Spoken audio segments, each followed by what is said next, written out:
Hello everyone, Sylhet থেকে সারা রাত ভ্রমণ করে রাঙামাটিতে আসলাম ম্যারাথনে অংশগ্রহণ করার জন্য। আপনাদের সাথে এই ভিডিওটি শেয়ার করতেছি, কিভাবে সিলেট থেকে রাঙামাটিতে আসবেন, খরচ কত পড়বে, কিভাবে কি করতে হবে, এটা নিয়ে আলোচনা করব। আমরা ট্রেনে এসেছি। আমাদের ট্রেনটা রাত 10টায় ছাড়ার কথা ছিল, কিন্তু কোনো এক কারণে বিলম্ব হয়। আমরা ট্রেন স্টেশনে বসে অনেকক্ষণ মজা করতেছিলাম। তারপর ট্রেন আসলো। ট্রেন আসার পর আমরা আমাদের ওই চেয়ারে গিয়ে বসলাম। এসি চেয়ার নিয়েছিলাম। আমি আর আমার সাথে রাসেল স্যার ছিলেন। আমরা দুজন গিয়েছিলাম ম্যারাথনে অংশগ্রহণ করার জন্য। তো ট্রেন লেট করে আসায় সবার মধ্যে একটা ক্ষোভ বা একটা রাগের সৃষ্টি হয়। তো আসার সাথে সাথে সবাই তাড়াহুড়ো করে উঠতেছিল। আমরা উঠলাম, উঠে গিয়ে আমাদের সিটে বসলাম। তো লং টাইম জার্নি যেহেতু, অবশ্যই একটা প্রিপারেশন নিয়ে যেতে হবে। যেহেতু এখানে লেট হয়ে গিয়েছে, এই জন্য সবার মধ্যে একটা ক্ষোভ তৈরি হয়েছে। তো সবাই ব্যাগ ট্যাগ রেখে চার্জার সিটে বসে পড়লো। মোটামুটি রাত 12:30 থেকে শুরু করে সকাল 10টা বেজে যায়। আমরা গিয়ে চট্টগ্রামে গিয়ে পৌঁছি। ওইখানে পৌঁছে আমরা ভাবলাম সারা যেহেতু কিছু খাই নাই, কিছু খাওয়ার প্রয়োজন। এই জন্য আমরা মেজবান খাওয়ার জন্য একটা নামকরা রেস্টুরেন্ট ওসমান ওরস বিরিয়ানি, ওইখানে মোটামুটি পপুলার। তো ওই জায়গায় গেলাম। তারা সকাল সকাল আয়োজন করে। আমরা গিয়ে তাদের খোলা রেস্টুরেন্টটা দেখলাম। একটা খোলা পরিবেশ এবং খুবই ফ্রেশ। একদম পাশে ওদের রান্নাঘর, যেখানে তারা চুলায় রান্না করছিল। একদম ফ্রেশ খাবার রান্না করছিল। কেউ সবজি কাটতেছে, কেউ হাঁড়িতে নাড়া দিচ্ছে। তো খুব বিশাল আয়োজন। একসাথে অনেকজন মানুষের জন্য খাবার তৈরি করে। তো তারা মোটামুটি 12টার দিকে খাবার দাবার সার্ভ করা শুরু করে। এর আগে রান্না ব্যস্ত থাকে, একদম রাত 3টা পর্যন্ত তাদের রান্নাটা চলে আর কি। তো আমরা গিয়ে একদম তাদেরকে রান্নায় পেয়ে যাই। তো দেখে জিনিসটা ভালো লাগলো। একদম গরম গরম রান্নাটা আমরা একটু পর খাবো, আমাদেরকে সার্ভ করবে। তো ওইখানে ওরসের বিরিয়ানি আছে, ওটা খুবই ফেমাস। আমরা ভাবলাম মেজানের সাথে ওরসের বিরিয়ানিটাও ট্রাই করি। তো প্রথমে আমরা ওরস বিরিয়ানিটা খেলাম। মোটামুটি ভালো ছিল ওভারঅল। আমরা যে সিলেটে আখনি যেটা খাই ওইটার মতোই, বাট ওই চালটা ছিল একটু মোটা চাল আর কি। দ্যাটস ইট, এটাই পার্থক্য, আর কোনো কিছু নেই। টেস্টটা সিমিলার আখনির মতো। তো এটার দাম ছিল 110 টাকা। আর ভালো কথা, এরা রান্নাটা করছে মহিষের মাংস দিয়ে, বাফলো মিট। তো ভালোই ছিল। এরপর মেজান গরম গরম ধোয়া ওটা মেজান নিয়ে আসে। এখানে ছিল চনার ডাল, তারপর মেজান গুস এবং ওই যে নলার ঝুল যেটা ছিল একসাথে নিয়ে আসছে আর কি।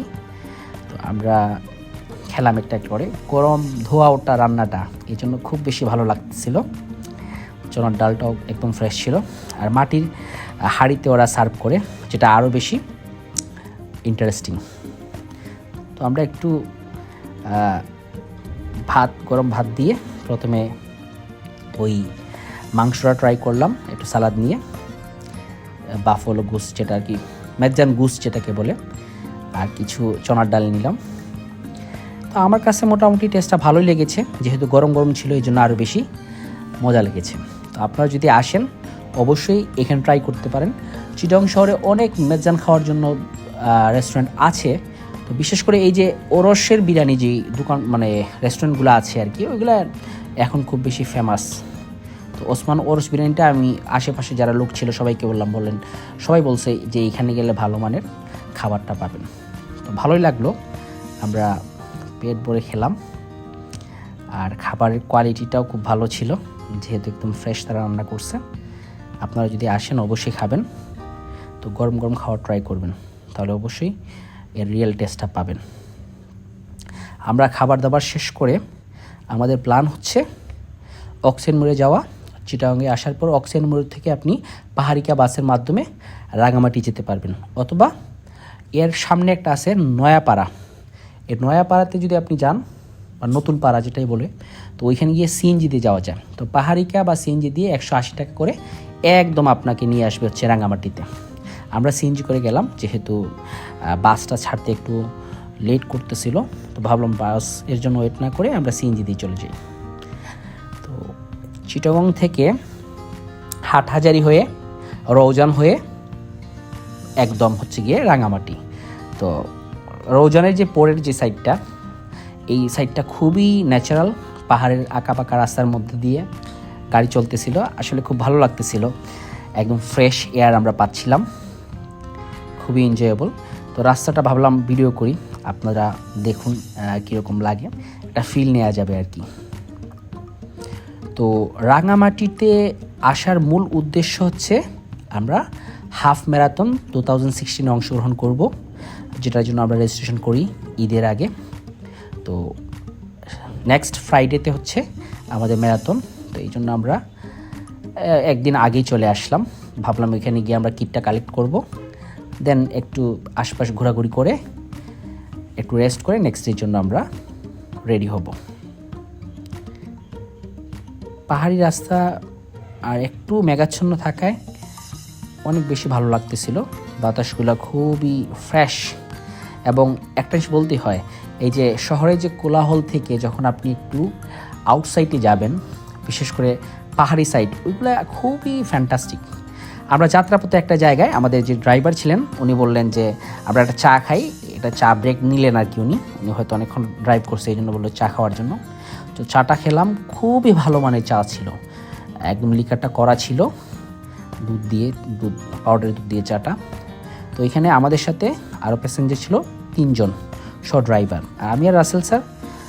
আমরা ওই চায়ের বিলটা ওদের সবার বিলটা দিয়ে দিই, কারণ ভাবলাম যেহেতু আমরা আসছি একসাথে এবং চা ভালো লাগছে দিয়ে দিলাম আর কি, সবাই মিলে একসাথে খেলাম।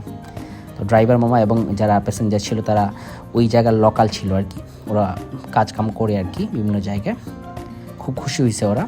এরপর আবার গাড়িতে উঠলাম, উঠে আবার রওনা দিলাম। আপনারা দেখুন কি মনোমুগ্ধকর জায়গা, রাস্তাটা অনেক সুন্দর, খুব ভালো লাগবে। অবশ্যই আপনারা যদি রাঙামাটিতে আসেন, রাস্তার ভিউটা পাওয়ার জন্য একটু সকাল সকাল আসবেন বা বিকালের দিকে আসলে আরও সুন্দর লাগে আর কি রাস্তার পাশটা।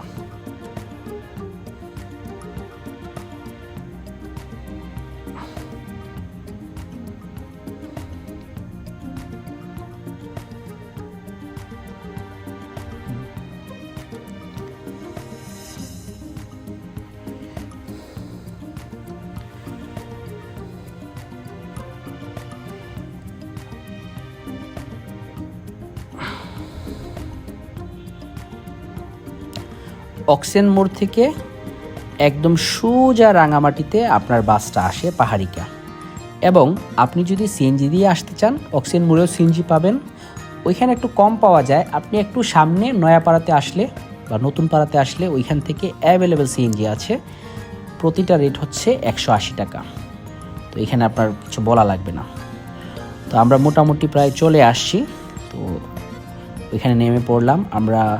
আমাদের কিট কালেকশন করার কথা ছিল ওই কেন্দ্রীয় শহীদ মিনার থেকে, তো আমরা হেঁটে হেঁটে কেন্দ্রীয় শহীদ মিনারের দিকে যাই, কিন্তু বৃষ্টি থাকার কারণে তারা কিটটা ওইখানে আর দেয় নাই, তারা দিয়ে দিয়েছে উপজেলা অফিসে। তো উপজেলা অফিসে যাওয়ার জন্য আমরা রওনা দেই, কারণ ওইখানে কয়েকজন ভাই ছিলেন যারাও আসছিলেন কিট কালেক্ট করার জন্য, এবং তারা বললেন যে কিট ডিস্ট্রিবিউট কিন্তু এই জায়গায় আর হচ্ছে না। তো এই শহীদ মিনার থেকে কিন্তু লেকের ভিউটা খুব ভালো দেখা যায়, তো ভাবলাম একটু ভিডিও করে নিয়ে যাই এবং আপনাদেরকেও একটু দেখাই। খুবই ফ্রেশ একটা জায়গা, সুশীতল বাতাস, মনোমুগ্ধকর সিনারিও, আসলে খুব ভালো লাগে। তো আমরা হোটেলে আসি, হোটেলের ব্যালকনি থেকেও ভিউটা নিলাম, দেখলাম ভালো লাগলো। তো এখানে আমরা যেই হোটেলে উঠি ওটা হচ্ছে দোয়েল চত্বরে, হোটেল ইস্পা। মোটামুটি খুব ভালোই ছিল, 3টা বেড ছিল, আমরা 2 জন, ভাবলাম একটু বড় দেখে রুমটা নেই। এবং ভালো কথা, এখান থেকে লেক ভিউটা ভালো পাওয়া যায়। আমরা লেক ভিউটা নেওয়ার জন্য ভাবলাম লেকের পাশে যেই রুমটা আছে ওই রুমটা নেই। টিভি, এসি, ওয়াইফাই সব কিছু ছিল, বাট ওয়েদারটা ঠান্ডা ছিল, তো এসির কোনো প্রয়োজন পড়ে নাই, আমরা ফ্যানটাও ছাড়ি নাই। হোটেলে এসে একটু ফ্রেশ ট্রেশ হয়ে আমরা বসে পড়লাম, আর ওই হোটেলে যে ছেলেটা ছিল সে এসে একটু স্প্রেটে করে দিছে। তো আমরা একটা পাহাড়ি পেঁপে নিয়ে আসছিলাম, রাসেল স্যার সেটা কেটে মানে আমরা 2 জন মিলে খাইছি আর কি, খুব সুন্দর করে কাটছেন, কেটে আমরা খাইলাম। তারপর বের হয়ে গেলাম, বের হয়ে আমরা কিট কালেক্ট করলাম, কালেক্ট করে রাতের খাবার খেয়ে নিলাম একটা রেস্টুরেন্টে। আমরা ভাত খেলাম রুই মাছ এবং ছুরি মাটির শুটকি ছিল, টমেটো ভর্তা ছিল, খুবই ভালো ছিল। আমার খাবারটা খুবই ভালো লেগেছে, যে রাঙামাটিতে ভালো রেস্টুরেন্টে ভালো খাবার পাওয়া যায় এবং প্রাইস খুবই সীমিত। খাবার দাবার শেষ করে আমরা হোটেল থেকে রেস্টুরেন্ট থেকে বের হয়ে পড়ি। বের হয়ে হোটেলে চলে আসলাম। নেক্সট দিন ইনশাআল্লাহ ম্যারাথনে দেখা হবে। আল্লাহ হাফিজ।